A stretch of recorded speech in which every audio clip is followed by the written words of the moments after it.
última semana muito se falou em suicídio, né? Na região da MESC, apenas foram 4 suicídios desde a última sexta-feira. E aí, com tudo isso, a imprensa regional, a MESC e a ANREC, resolveram se unir e falar um pouco, abordar um pouco esse assunto que até então foi tabu, né? Na imprensa não se fala quando uma pessoa sofre suicídio, a gente não costuma comentar.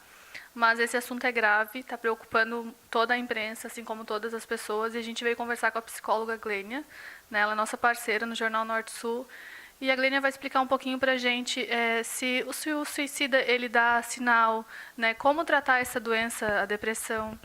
Glênia, como é que a gente consegue identificar uma pessoa depressiva que vai se suicidar? Porque também tem casos de pessoas que ameaçam e não fazem. Existe até um ditado popular que quem ameaça se matar acaba não fazendo. Mas isso é real ou a gente consegue perceber na pessoa os sinais? Bom, bom dia a todos que estão nos ouvindo. Sim, a pessoa, quando ela apresenta alguns sintomas, né, esses sintomas eles são aparentes. Né? O que acontece é que, às vezes, acaba passando desapercebido por uma cultura de a gente entender que essas pessoas, na verdade, estão chamando a atenção. Né? Uma cultura, uma ideia que a nossa cultura tem de que chamar a atenção faz parte de todos esses acontecimentos. E sim, de fato, essa pessoa está chamando atenção. Né? Se uma pessoa chega ao ponto de cometer algo contra a sua própria vida, significa que ela está em sofrimento emocional muito profundo, né? Para chegar a esse ponto.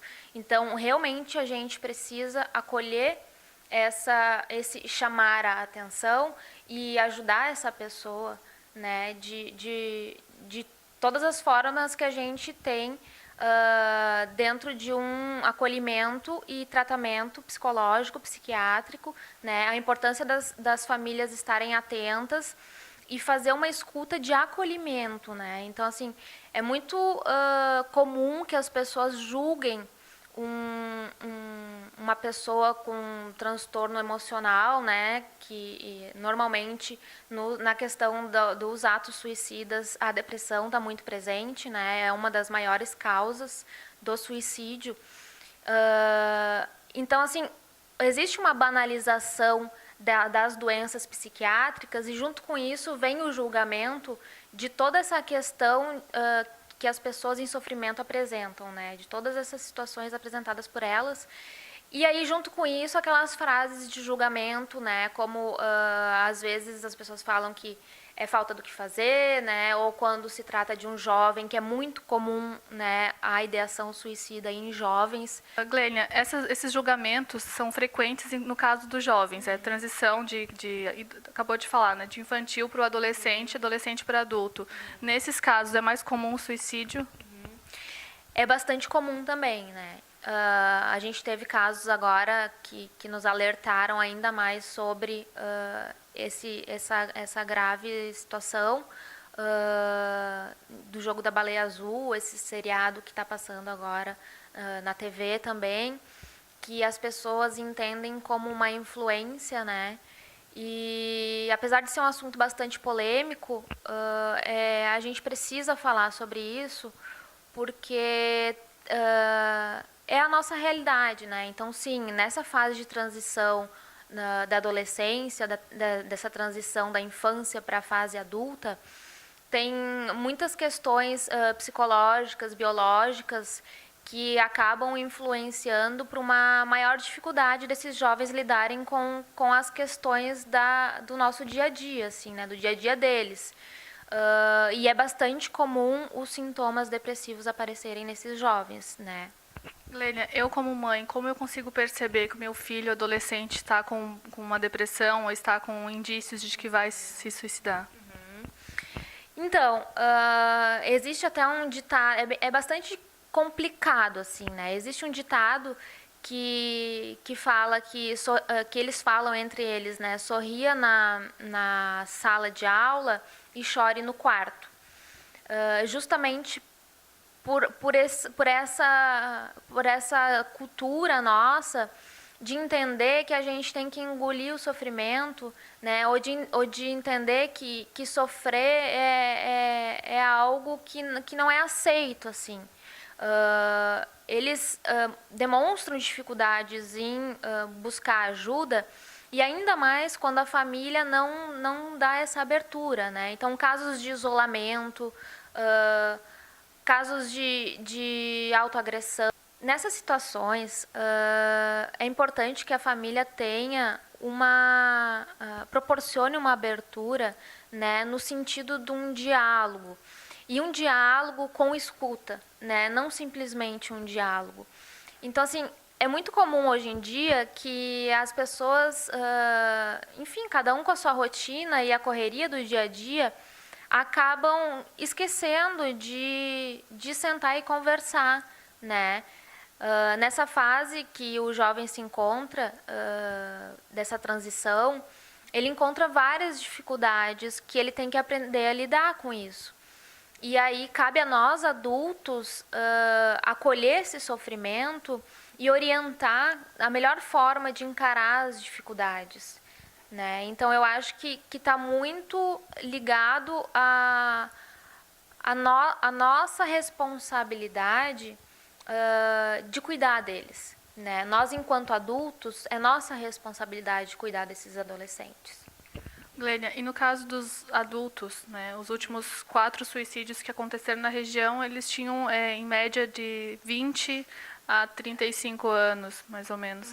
Como a gente, como amigo, como família, percebe que essa pessoa está buscando ajuda, está gritando por ajuda, e aí chega o extremo? Como não deixar esse ser humano chegar no extremo, né? Eu penso que pela mesma linha, assim, né? A gente precisa olhar para essas pessoas de uma forma acolhedora. Então, de alguma forma, ela demonstra indícios de que ela está em sofrimento, né? Cabe às pessoas mais próximas a elas conseguir enxergar isso. Por que acaba acontecendo esse tipo de tragédia, né? Justamente por essa banalização das doenças psiquiátricas e daquilo que as pessoas demonstram como sofrimento, né? A gente precisa entender que a doença psiquiátrica ela é tratável, né? E a gente tratando e acolhendo essas pessoas, a gente pode evitar uma tragédia dessas, junto com a psicologia e a psiquiatria, ou às vezes com o acolhimento de um amigo, de um familiar, né? Ainda no assunto depressão, Glênia, depressão pós-parto. Muita gente banaliza também, né? Não entende como lidar com uma mulher com esses sintomas de depressão pós-parto, onde ameaça não só a própria vida, como a vida do seu filho.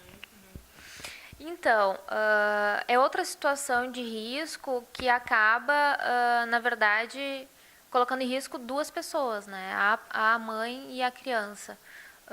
A criança, infelizmente, sofre consequências com isso, né? Dentro do seu desenvolvimento psíquico.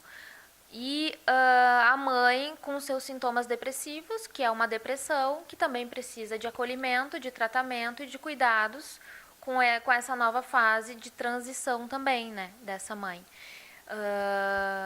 O julgamento vai só piorar, né, e a família acolhendo, provavelmente ela vai ter um prognóstico melhor de estar conseguindo lidar melhor com essa situação e aí conseguir ter uma vida feliz com a criança. Nesse caso de depressão pós-parto, eu acredito, fica um pouco mais fácil de tu perceber e buscar ajuda profissional, né, Glênia?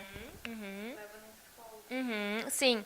A ajuda profissional, ela deve ser procurada em todos os casos. Assim como alguns outros tratamentos alternativos, enfim, devem ser procurados para justamente a gente estar evitando alguma tragédia, né? Então, assim, a depressão, ela tem tratamento, né? E a pessoa pode ter uma vida social ativa com o tratamento desse transtorno psiquiátrico grave. Enfim, o que a gente já havia conversado com o pessoal da imprensa é o que a doutora psicóloga Glênia acabou de nos passar acolhimento, né? As pessoas hoje em dia elas não percebem mais o próximo, elas estão focadas na sua vida, no seu trabalho e acabam deixando de lado até o seu familiar. Então, pelo que eu percebo aqui, mais uma vez nesse assunto com conversa com a psicóloga, acolhimento, é perceber o ser humano que está do teu lado.